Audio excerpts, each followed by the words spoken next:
Did you know that each iPhone is assembled from components sourced from over 40 countries?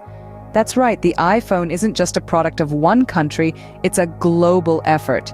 Now don't get too excited, we're not about to construct an iPhone from scratch in our garage.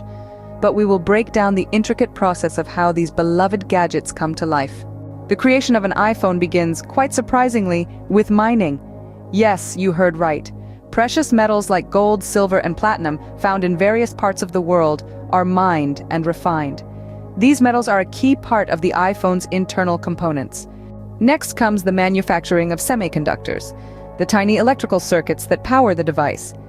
This process involves a complex procedure called photolithography, where light is used to etch patterns onto silicon wafers.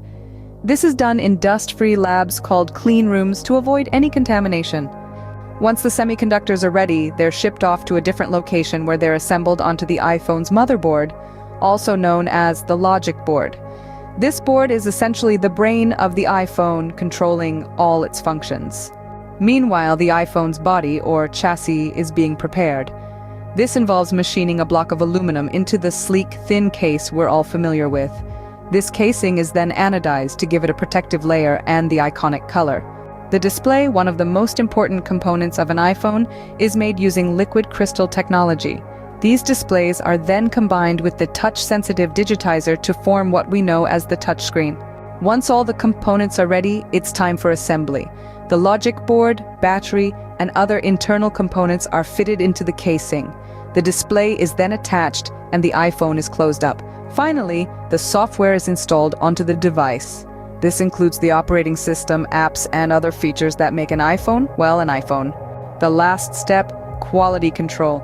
Each iPhone is tested to ensure it meets Apple's high standards before it's packaged and shipped out to stores around the world.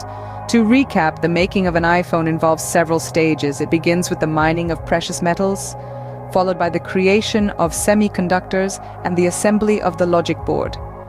Parallelly, the chassis is machined and anodized, and the display is created. These components are then assembled, the software is installed, and the finished product is tested for quality. So the next time you hold an iPhone in your hand, remember the global journey it undertook to reach you. It's not just a phone, it's a testament to human ingenuity and global cooperation.